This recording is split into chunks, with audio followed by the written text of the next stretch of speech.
നിരവധി പ്രവർത്തകർ ബൊക്കെകൾ ഉൾപ്പെടെയുള്ളവയാണ് കൊടുക്കുന്നത്. ഇനി മുഖ്യമന്ത്രി ചർച്ചയിലേക്ക് കൊടുക്കുമ്പോൾ സ്വാഭാവികമായിട്ടും അവിടെ നിന്നും, അതായത് തിരുവനന്തപുരത്ത് നിന്ന് എറണാകുളത്തേക്ക് കയറുന്ന സമയത്ത് മാധ്യമപ്രവർത്തകർ ആ ചോദ്യം ചോദിച്ചിരുന്നു. ഇപ്പോൾ മറുപടി അതുമായി ബന്ധപ്പെട്ട് പറയാനില്ല എന്നുള്ളതാണ് പറഞ്ഞിരുന്നത്. ഇനി ഇവിടെ നിന്നും ഒരു പ്രതികരണം ഉണ്ടാകുമോ എന്നുള്ളത് ഉറപ്പില്ല.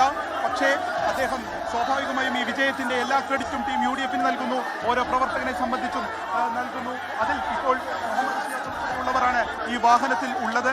ഈ എറണാകുളം ജില്ലയെ സംബന്ധിച്ച് 15,000-ൽ താഴെ ഭൂരിപക്ഷമുള്ള ഒരേ ഒരാളേ ഉള്ളൂ. ബാക്കി 14 മണ്ഡലങ്ങളിൽ 13-ലും 15,000-ന് മുകളിൽ ഭൂരിപക്ഷമുണ്ടായി എന്നുള്ളത് വൻ വിജയം തന്നെ, ഒരു ക്ലീൻ സ്വീപ്പ് ഉണ്ടായി എന്നുള്ളതിൻ്റെ വലിയൊരു തെളിവ് തന്നെയാണ്.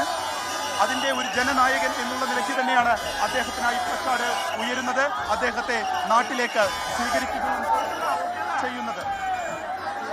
ആഷ്മി,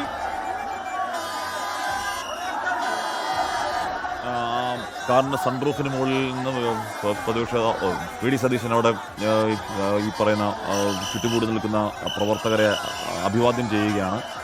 ഏതെങ്കിലും തരത്തിൽ വീഡിയോയുടെ ഒരു പ്രതികരണം ഉണ്ടാകുമെന്ന കാര്യം എല്ലാവർക്കും ഹസ്തദാനം നൽകുന്നുണ്ട്. നൂറുകണക്കിന് ആളുകൾ ആ വാഹനത്തിന് ചുറ്റും നൂറുകണക്കിന് ആളുകൾ തടിച്ചുകൂടി നിൽക്കുന്നു. KSUവിൻ്റെ, യൂത്ത് കോൺഗ്രസിൻ്റെ ഒക്കെ പതാകകളുണ്ട്. എല്ലാവരും അക്കൂട്ടത്തിലുണ്ട് എന്ന് തോന്നുന്നു. അപ്പോൾ ആ വാഹനത്തിന് മുന്നോട്ടേക്ക് നീങ്ങാൻ കഴിയാത്ത രീതിയിൽ അവിടെ അതിന് അത്രയും വലിയ ആൾക്കൂട്ടം അവിടെയുണ്ട്. പ്രതിപക്ഷ നേതാവിന് VD സതീശൻ ഇവിടെ നാട് നൽകുന്ന, അദ്ദേഹത്തിൻ്റെ സ്വന്തം നാട് നൽകുന്ന ഒരു സ്വീകരണം കൂടിയാണ് അതെന്ന് ഉറപ്പായും പറയാം, ഒരു വരവേൽപ്പ് കൂടിയാണെന്ന് ഉറപ്പായും പറയാം. അത് വീരോചിത വരവേൽപ്പാണ്.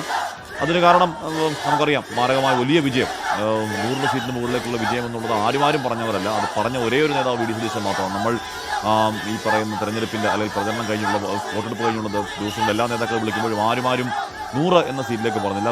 കുഞ്ഞാലിക്കുട്ടി പോലും മികച്ച വിജയം എന്ന് മാത്രമാണ് പറഞ്ഞത്.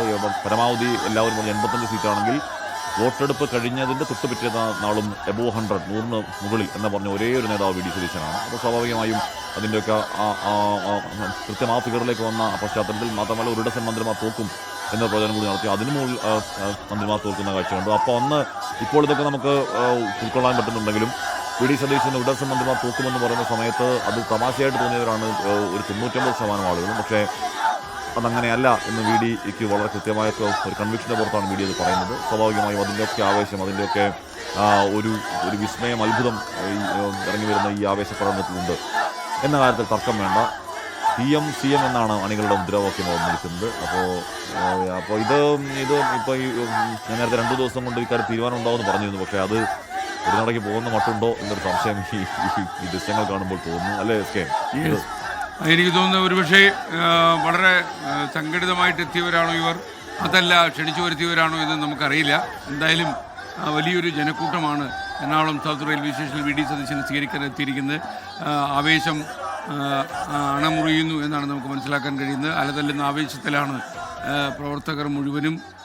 Vipin C Vijayan south railway സ്റ്റേഷനിലുണ്ട്. വിപിൻ സി വിജയൻ, താങ്കൾക്ക് കേൾക്കാൻ കഴിയുന്നുണ്ടോ?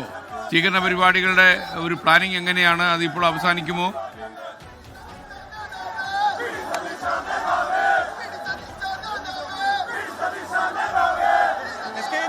എറണാകുളം സൗത്ത് റെയിൽവേ സ്റ്റേഷനിൽ നിന്ന് DCC ഓഫീസിലേക്ക് ഏകദേശം ഒരു 1.5 കിലോമീറ്ററിനുള്ളിലാണ് ഉള്ളത്. ഈ 1.5 കിലോമീറ്ററിലേക്ക് SK1.5 കിലോമീറ്റർ ദൂരമാണ് ഇവിടുന്ന് DCCയിലേക്കുള്ളത്. ആ DCCയിലേക്ക് ഇപ്പോൾ വാഹനത്തിന്റെ തുറന്ന ഭാഗത്ത് അദ്ദേഹം നിന്നുകൊണ്ട് യാത്ര ചെയ്യുന്നു എന്നുകയാണ്. അങ്ങനെ ഒരു തുറന്ന വാഹനത്തിൽ എന്ന പോലെ തന്നെ അദ്ദേഹം നിന്നുകൊണ്ട് യാത്ര ചെയ്യുന്നു. ഓരോ പ്രവർത്തകനെയും അഭിസംബോധന ചെയ്യുന്നു, ഓരോ പ്രവർത്തകനെയും കൈവീശി കാണിക്കുന്നു. അങ്ങനെ ഓരോ ആളുകളെയും കൈവീശി കാണിച്ചുകൊണ്ട് വലിയ ആ ഒരു സ്വീകരണം ഏറ്റുവാങ്ങിക്കൊണ്ടാണ് അദ്ദേഹം പോകുന്നത്. ഈ ഒരു മണ്ഡലത്തിൽ ജയിച്ച് നമ്മൾ ഒരു സ്വീകരണ പരിപാടി അല്ലെങ്കിൽ വോട്ടർമാരെ കാണുന്ന ഒരു നന്ദി പ്രകടനമൊക്കെ സാധാരണ കാണാറുണ്ട്. ഒരുപക്ഷെ അതിനേക്കാളും വലിയ ഒരു ആൾക്കൂട്ടം ഇവിടെ ഉണ്ട് എന്നുള്ളത് നമുക്കിവിടെ കാണാൻ കഴിയും. ഈ ഒരു മുഖ്യമന്ത്രി ആരെയെന്ന് ഏറ്റവും വലിയ ചർച്ച കോൺഗ്രസിൽ നടക്കുന്ന ഒരു സമയത്ത് തന്നെ VD സതീശന് എറണാകുളം വലിയ സ്വീകരണം നൽകുന്നു എന്നുള്ളതും ശ്രദ്ധേയമാണ്. അദ്ദേഹത്തെ CM എന്ന് വിളിച്ചുകൊണ്ട് ഓരോ പ്രവർത്തകനും ഇവിടെ അത് ആഘോഷമാക്കുന്നു. അവരുടെ നേതാവ് വരുന്നത് വലിയ ഒരു വരവേൽപ്പോട് കൂടി തന്നെ കാണുന്നു എന്നുള്ളതാണ് ഇപ്പോഴുള്ള കാഴ്ച. ഈ ഒരു മുഖ്യമന്ത്രി ആരെന്നുള്ള ചർച്ച നടക്കുന്ന ഈ വോട്ടെണ്ണലിന്റെ തൊട്ടു മുൻപ് വലിയ ഫ്ലെക്സി യുദ്ധങ്ങൾ നടന്നിരുന്നു. ഈ ഫ്ലെക്സി യുദ്ധങ്ങളിൽ ഏറ്റവും കൂടുതൽ വി ഡി സതീശനെ അനുകൂലിച്ചും പ്രതികൂലിച്ചും ഒരു പക്ഷേ ഫ്ലക്സുകൾ ഉയർന്നത് എറണാകുളം ജില്ലയിലായിരിക്കും. അത് DCCക്ക് മുൻപിൽ പോലും ഉണ്ടായിരുന്ന ഒരു കാഴ്ചയാണ്. അതിനുശേഷം വിജയ് ശ്രീലാളിതനായി ഒരു മറുവാക്കില്ലാത്ത രീതിയിൽ അദ്ദേഹം പറഞ്ഞതുപോലെ തന്നെ 100 സീറ്റുകൾക്ക് മുകളിലൊക്കെയുള്ള വിജയം വന്നതിന് ശേഷം അദ്ദേഹം തിരിച്ചു വരുന്നു. അങ്ങനെ വിജയ് ശ്രീലാളിതനായി വന്നിട്ടുള്ള വി ഡി സതീശന് വൻ വരവേൽപ്പ് നൽകിക്കൊണ്ട് എറണാകുളത്തെ പ്രവർത്തകർ കോൺഗ്രസ്